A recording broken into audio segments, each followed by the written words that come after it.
इस वीडियो को देखने के बाद आपको बायोफ्लॉक टेक्नोलॉजी के बारे में एक बहुत अच्छी अंडरस्टैंडिंग डेवलप हो जाएगी। इस बात का हम आपको विश्वास दिलाते हैं।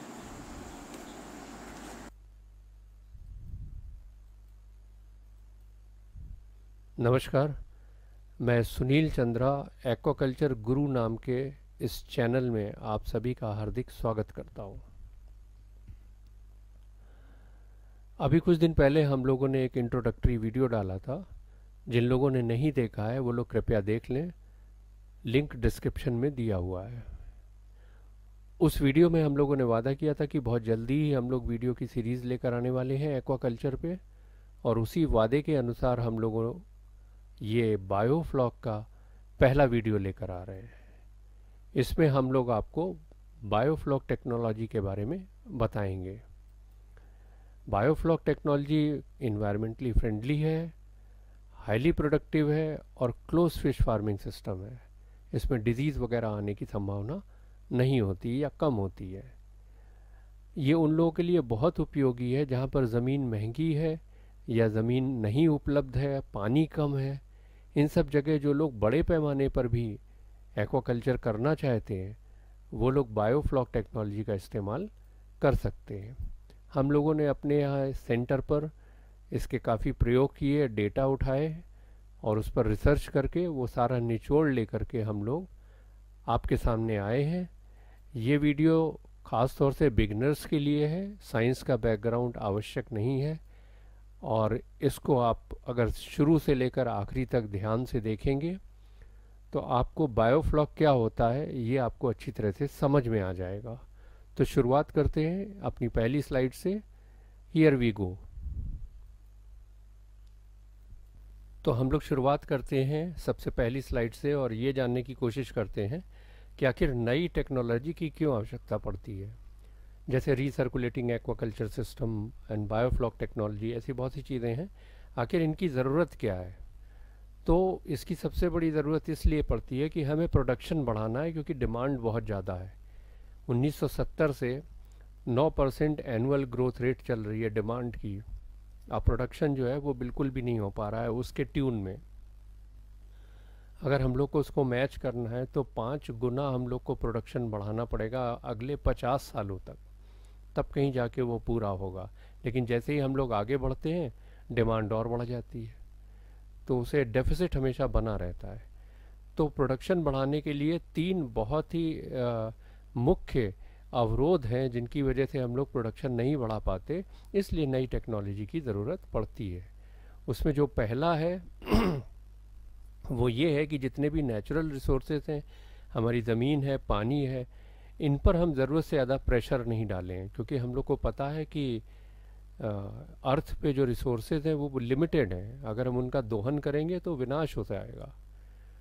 तो इसलिए सबसे पहली चीज़ ये है कि हम लोग नेचुरल रिसोर्सेज को बगैर नुकसान पहुंचाए हुए प्रोडक्शन को बढ़ाएं।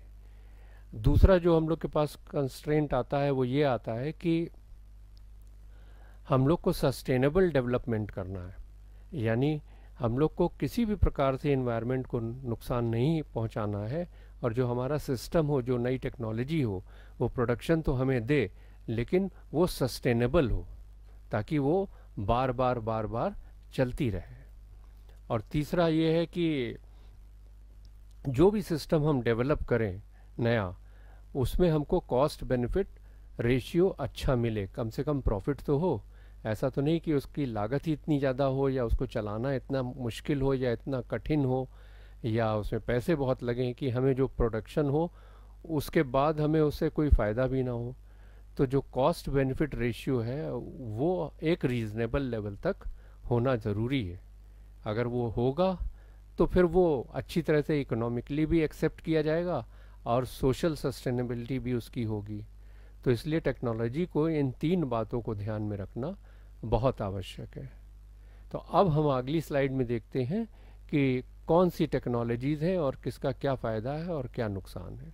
तो चलते हैं नेक्स्ट स्लाइड्स की ओर।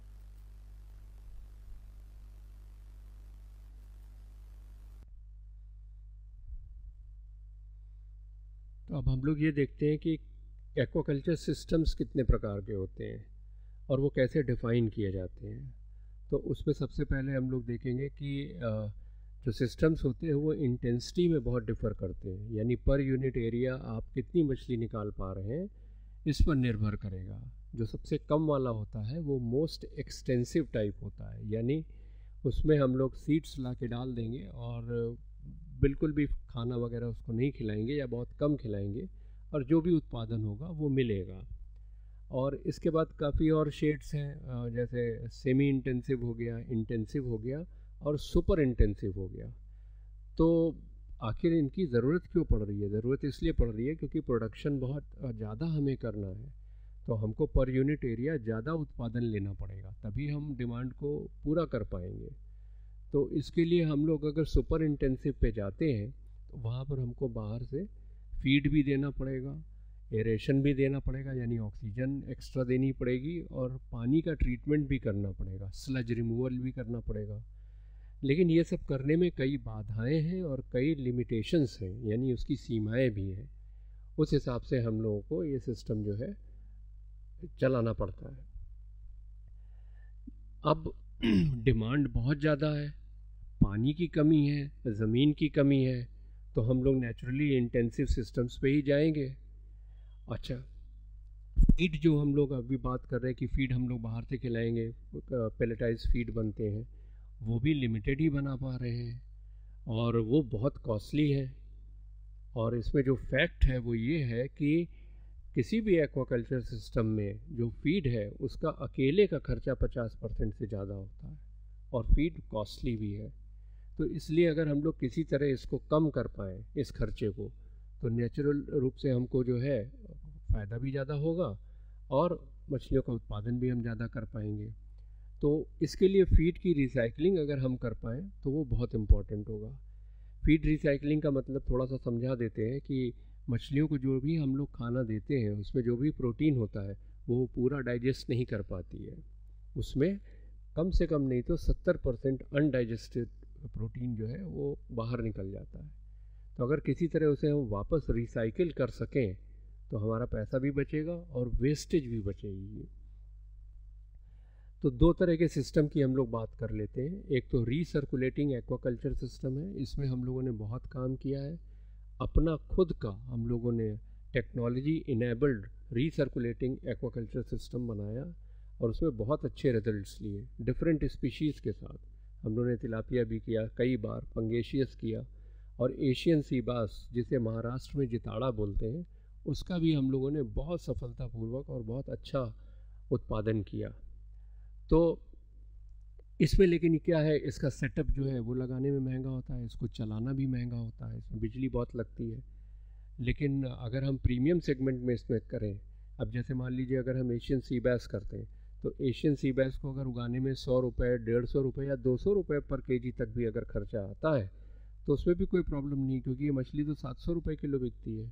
तो प्रीमियम सेगमेंट की मछलियाँ यहाँ पर हम लोग कर सकते हैं। ये एकदम प्रूवन टेक्नोलॉजी है और यहाँ पर हम लोग कई पैरामीटर्स को बहुत बढ़िया से प्रेम पूर्वक जो है कंट्रोल कर सकते हैं, चाहे अमोनिया हो, चाहे डिजॉल्व ऑक्सीजन हो, चाहे माइक्रोफिल्ट्रेशन हो, और यूवी स्टेरिलाइजेशन कर सकते हैं जिससे रेडॉक्स पोटेंशियल बहुत अच्छा होता है, मछलियों को बीमारी नहीं लगती। तो कुल मिला करके इस सब के बारे में हम लोग एक नया सीरीज़ लेकर आएंगे, रीसर्कुलेटिंग एक्वाकल्चर सिस्टम के बारे में। पूरा डिफरेंट सीरीज़ होगी जहां हम सब कुछ आपको बताएंगे, जो कुछ भी हम लोगों ने सीखा है सब बहुत कायदे से और बहुत सरलता से बताई जाएगी। देखिए, एक चीज़ होती है बड़ी इम्पॉर्टेंट, उसे आप समझ लें कि किसी भी चीज़ को बताने में उसका रिपीटिशन अगर किया जाए तो वो एक मजबूरी भी है और अनिवार्यता भी है। क्यों? क्योंकि जब रेपिटिशन होगी तो बार बार आप लोग वही चीज़ सुनेंगे तो वो अच्छी तरह से आप लोग को समझ में आएगा, दिमाग में बैठ जाएगा। तो इसलिए आने वाले समय में आप वीडियो में देखेंगे कि जो इम्पोर्टेंट बात होगी उसे हम लोग रिपीट करेंगे। फीड भी जो है बहुत इम्पॉर्टेंट पहलू है, इस पर भी हम लोग जो है आगे एक वीडियो अलग से बनाएंगे जिसमें फीड के क्या क्या कंपोनेंट होते हैं, FCR क्या होता है और बहुत सी चीज़ें, फंक्शनल फीड क्या होता है, ये सब के बारे में भी हम बताएंगे। तो RAS के बाद एक बायोफ्लॉक टेक्नोलॉजी, ये बहुत पुरानी टेक्नोलॉजी है लेकिन मछली उत्पादन में इसका इस्तेमाल जो है वो एक यॉरम साहब हैं उन्होंने किया है। वो इज़राइल के हैं, उन्होंने सबसे पहले किया है। उन्होंने एक किताब भी लिखी इसमें बहुत अच्छी। तो इसमें क्या होता है, इसको आप अच्छी तरह से समझें। यहाँ पर आप देखेंगे एक शब्द लिखा हुआ है, वाटर माइक्रोबियल कम्युनिटी। तो इसमें क्या होता है कि जो हम लोग को ज़रूरी वाटर क्वालिटी मेंटेन करनी होती है, वो इस वाटर माइक्रोबियल कम्युनिटीज़ के सहायता से हम लोग कर लेते हैं। तो दो चीज़ें इसमें बड़ी अच्छी होती हैं। बायोफ्लॉक टेक्नोलॉजी में सिर्फ दो ही मुख्य चीज़ें होती हैं जो बहुत जिसके के लिए बायोफ्लॉक सिस्टम जो है वो बहुत मशहूर है। सबसे पहला तो ये कि ये जो माइक्रोबियल कम्युनिटी है, हेटेरोट्रोफिक बैक्टीरिया हैं बैसिलस स्ट्रेन के, ये गोल होते हैं, सिंगल सेल होते हैं। ये सब आप सुनते चलिए, आगे इसको और विस्तार से बताया जाएगा। ये अमोनिया जो सिंड्रोम होता है उसको सॉल्व कर देते हैं, और इसको सॉल्व करने के साथ साथ वो फीड की रिसाइकलिंग भी कर देते हैं। तो जो अनयूज फीड वहाँ पर रह जाता है, और जो फीकल मैटर है और बहुत सी चीज़ें हैं, वही सब चीज़ें आपस में मिलकर बायोफ्लॉक बना देती हैं, जिसे मछली फिर से खा लेती है। तो हमारा फीड भी रिसाइकिल हो जाता है, और जो हमें ज़रूरी पानी की क्वालिटी मेंटेन करनी होती है वो भी हो जाता है। ये दोनों काम वही बैक्टीरिया कर देता है, और बहुत जल्दी कर देता है, क्योंकि इसका रेजिडेंस टाइम जो होता है वो बहुत कम होता है। ये भी सब आगे एक्सप्लेन किया जाएगा, बस आप सुनते चलिए। और यहाँ पे देखिए एक और शब्द लिखा हुआ है, इन सीटू। इन सीटू का मतलब है कि उसी जगह पे ये सारी चीज़ें हो जाएंगी। कुछ ऐसा नहीं है कि पानी को निकाल के कहीं ले जाना है, वहाँ कुछ करना है, फिर वापस लाना, नहीं। कोई यूनिट नहीं लगानी, कोई फिल्ट्रेशन सिस्टम नहीं लगाना, कोई कुछ नहीं लगाना। ये सारा काम इन सीटू, यानी उसी जगह पर, उसी प्राकृतिक स्थान पर जहाँ हम मछली उत्पादन कर रहे हैं, उसी जगह हो जाएगा। ये टेक्नोलॉजी इसलिए बहुत ज़्यादा जो है प्रचलन में आई है। इसे अभी इंडिया में बहुत अच्छी तरह से स्थापित हो जाना चाहिए, लेकिन जो इसका दृष्टिकोण है करने का, वो अभी ज़्यादातर लोगों ने बहुत अच्छी तरह से सही तरीके से सीखा नहीं है। वो बहुत ही गैर इंजीनियरिंग तरीके से इसको करते हैं, इसलिए इसमें सफल नहीं हो पाते। तो दो बातें याद रखिए, बायोफ्लॉक टेक्नोलॉजी में बैक्टीरिया की मदद से, अच्छे वाले बैक्टीरिया की मदद से हम लोग पानी की क्वालिटी मेंटेन कर लेते हैं, और जो हमारा अनयूज्ड और वेस्टेज है उसको हम फीड में कन्वर्ट कर लेते हैं। तो ये दो ही काम बायोफ्लॉक टेक्नोलॉजी में होता है। अब हम लोग अगली स्लाइड्स में आपको दूसरी चीज़ें और बताते हैं।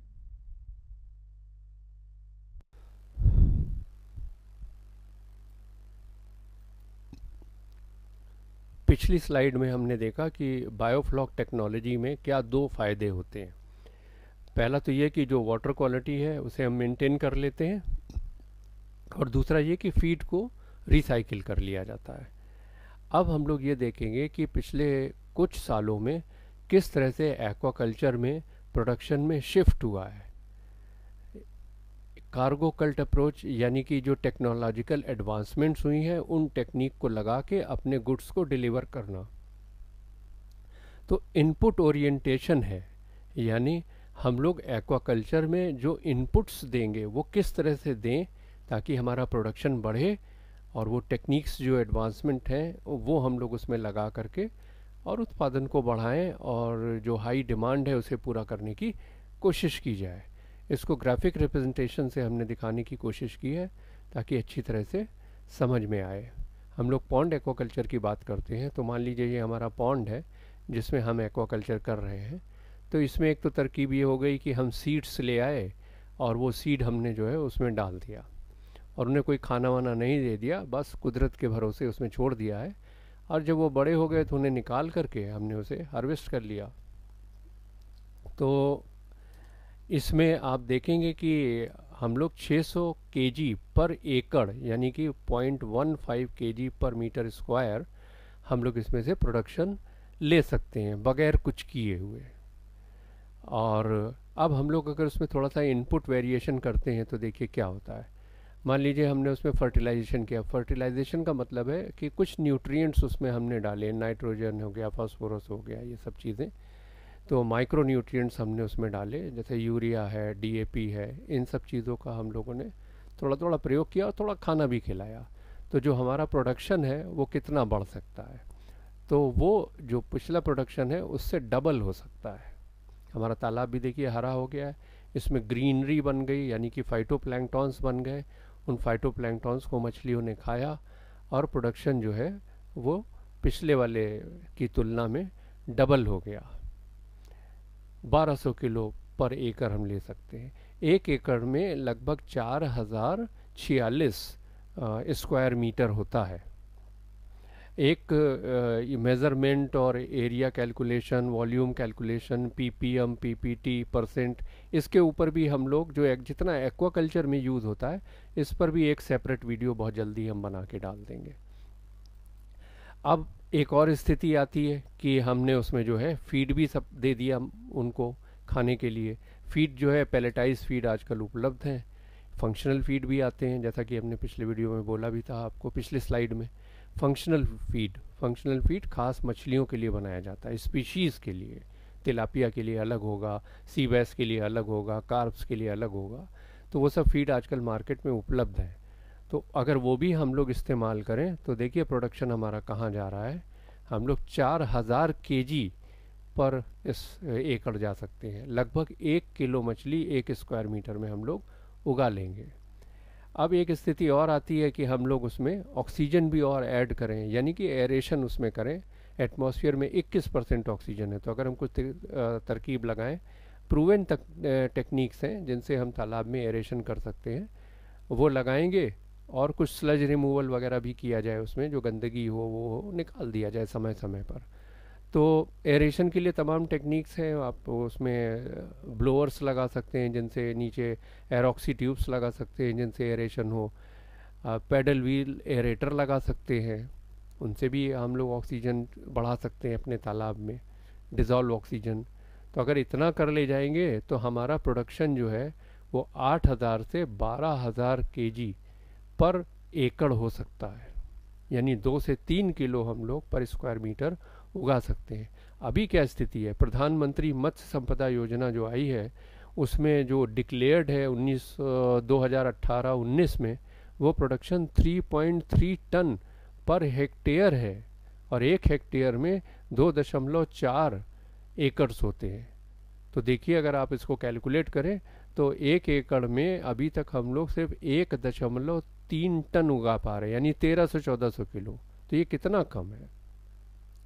तो बहुत जगह भी बाकी है। सब कुछ सीख के बहुत कायदे से अगर हम लोग धैर्य के साथ इसे प्रैक्टिस करेंगे और इसमें सफलता हासिल करेंगे तो प्रोडक्शन बहुत बढ़ सकता है। अब अगली स्लाइड की तरफ चलते हैं।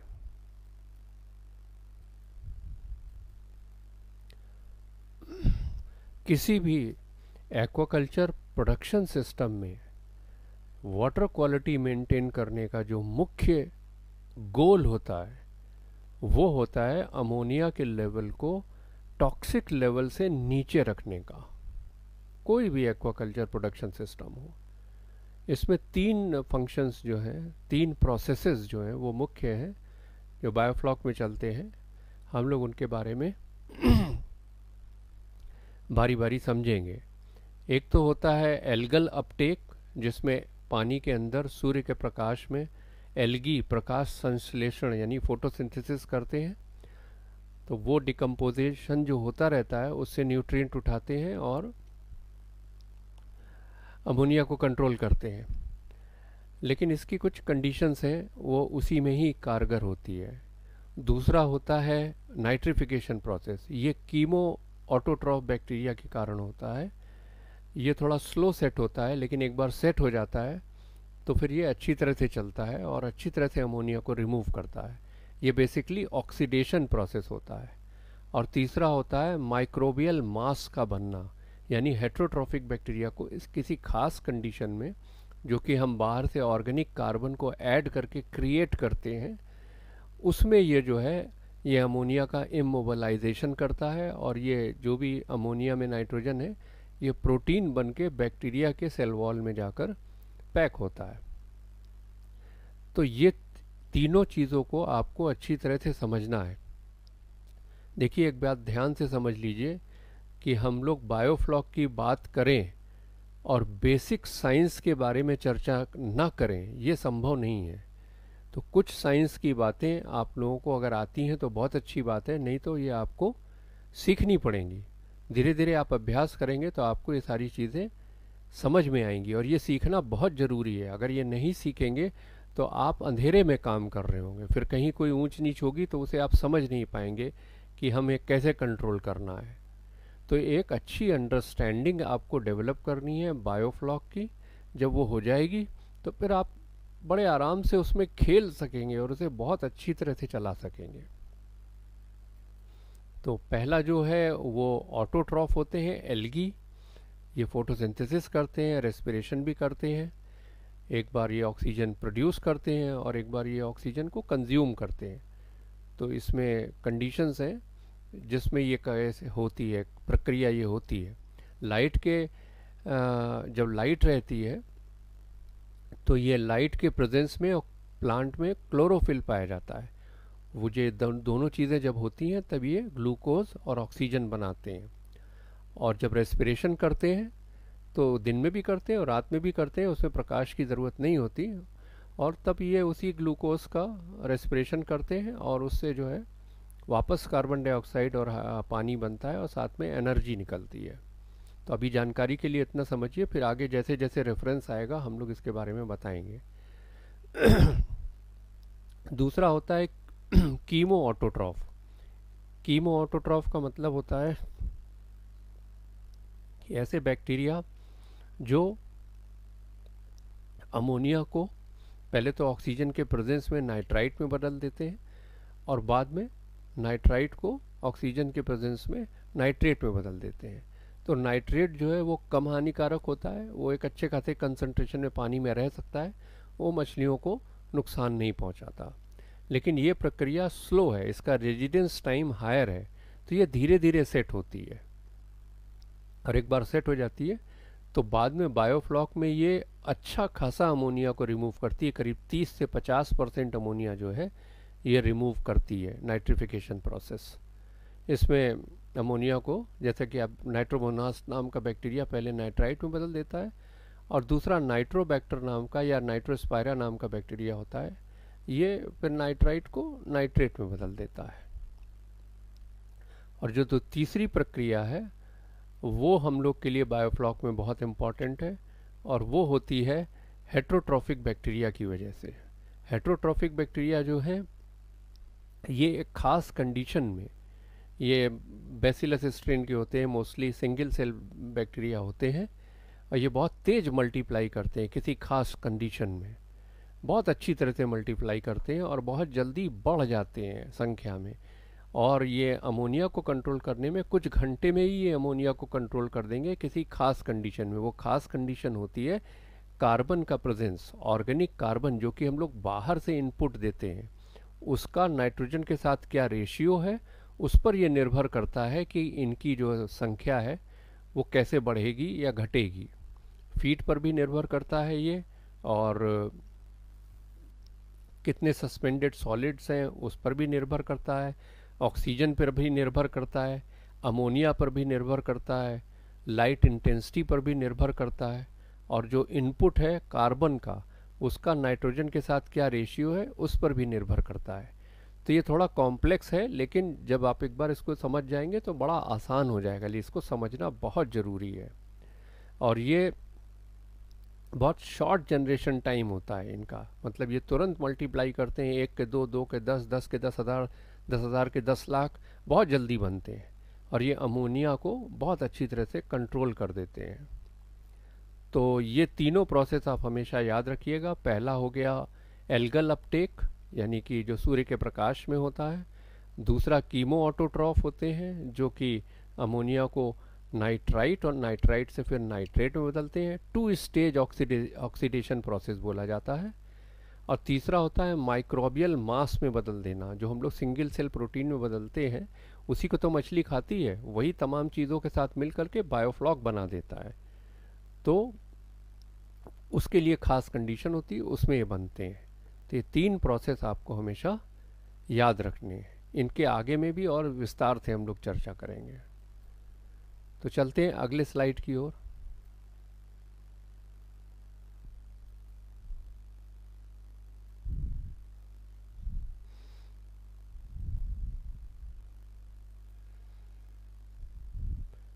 हम लोगों ने बायोफ्लॉक के बारे में अभी तक काफ़ी कुछ जाना है, बेसिक मैकेनिज़म्स के बारे में। जो 3 प्रोसेसेस होते हैं जिनकी वजह से अमोनिया सिंड्रोम का निदान होता है, उसमें से जो बैक्टीरियल एसिमिलेशन है हेटरोट्रॉफिक बैक्टीरिया वाला, वो बायोफ्लॉक में बहुत ही प्रोमिनेंट होता है और उसी की वजह से वाटर क्वालिटी मेंटेन होती है और फीड रिसाइकिल होता है। तो उस मैकेनिज़्म को हम लोगों ने थोड़ा ग्राफिक रिप्रेजेंटेशन से दिखाने की कोशिश की है। आप लोग उसे देखिए कि ये जो बायोसिक्योर्ड हम लोग का कल्चर है, यानी कि टैंक में हम लोग जो कल्चर कर रहे हैं वो बायोसिक्योर्ड है। बायोसिक्योर का मतलब होता है कि बाहर से कोई चीज़ अंदर ना आ सके और अंदर से कोई चीज़ बाहर ना जा सके, और जाए भी तो उसे पूरा प्रोसेस करके हम लोग फिर इन्वायरमेंट में छोड़ें। तो उस मान लीजिए ये एक टैंक है, इस टैंक में हम लोगों ने ये मछली रखी हुई है। अब हम लोग मछली को खाना खिलाएंगे, तो खाना हम लोग मछली को खिलाते हैं। बाहर से हम लोगों ने खाना जो है वो उस फिश टैंक में डाला। ये खाना जो है ये मछली खाएगी। मछली खाएगी तो जो प्रोटीन है उसका मेटाबॉलिज्म होगा और जो वेस्ट प्रोडक्ट बनेगा वो अमोनिया बनेगा। नीचे टैन लिखा है, टैन का मतलब होता है टोटल अमोनिया नाइट्रोजन। तो ये वेस्ट प्रोडक्ट है। हमने आपको पहले भी बताया था कि वाटर क्वालिटी मैनेजमेंट में जो सबसे मुख्य उद्देश्य होता है वो अमोनिया को टॉक्सिसिटी लेवल से नीचे रखने के लिए किया जाता है। तो ये अमोनिया बन गया। अब इसको हमें इस बायोफ्लॉक कल्चर में बायोफ्लॉक मैकेनिज्म से इसे दूर करना है। फीड भी मछली ने खा लिया और कुछ अनईटन फीड भी बचा रह जाएगा, क्योंकि जाहिर सी बात है कि सारा का सारा फीड जो है मछली नहीं खाएगी। अब बायोफ्लॉक मैकेनिज्म में हम लोग बाहर से ऑर्गेनिक कार्बन जो है सिस्टम में ऐड करते हैं एक खास रेशियो में। ये CN रेशियो हम बाद में आपको बताएंगे कि शुरुआती स्टेज में क्या होगा और मेंटेनेंस स्टेज में क्या होगा, ये सब बस याद रखते जाइए। तो हम लोगों ने ऑर्गेनिक कार्बन जो है वो ऐड किया। ये हम लोग ज़्यादातर गुड़ इस्तेमाल करते हैं। गुड़ का मतलब जैगरी, या आप स्टार्च भी डाल सकते हैं और शुगर भी डाल सकते हैं, बहुत सी चीज़ें हैं, लेकिन बिगिनर्स के लिए गुड़ बहुत अच्छा होता है, हर जगह मिल जाता है और बहुत बढ़िया काम करता है। तो ये ऑर्गेनिक कार्बन हम लोगों ने ऐड किया।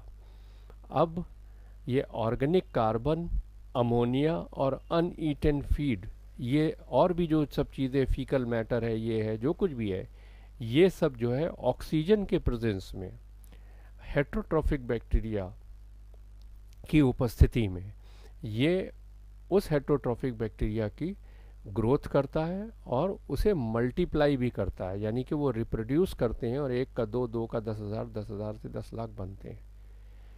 तो उनकी ग्रोथ और उनके मल्टीप्लिकेशन दोनों में ये सहायक होता है। ग्रोथ का मतलब वो कार्बोहाइड्रेट खाएंगे तो जिंदा रहेंगे, तो उनकी खुद की भी ग्रोथ होगी। इनका रेजिडेंस टाइम बहुत कम होता है, बहुत कम देर के लिए रहते हैं, फिर या तो ये बायोफ्लॉक के रूप में खा लिए जाते हैं, क्योंकि इसी हेट्रोट्रॉफिक बैक्टीरिया के जो मल्टीप्लाई करता है इसी को सिंगल सेल प्रोटीन कहते हैं। और ये जो अमोनिया है ये इसी सेल वॉल को बनाने में उसमें जाके इस्तेमाल हो जाती है। तो अगर हमारा पानी जो है वो हल्का सा ग्रीनिश है, एल्गी है उसमें, तो अगर उसमें हम हेट्रोट्रॉफिक बैक्टीरिया का प्रभाव ज़्यादा होगा तो वो ब्राउन हो जाएगा।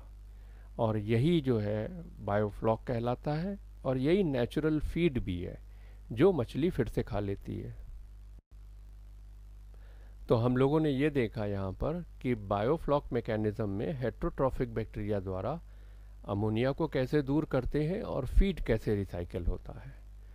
अब काफ़ी बड़ा हो जाएगा वीडियो, इसलिए हम यहीं पर रोकते हैं इसको।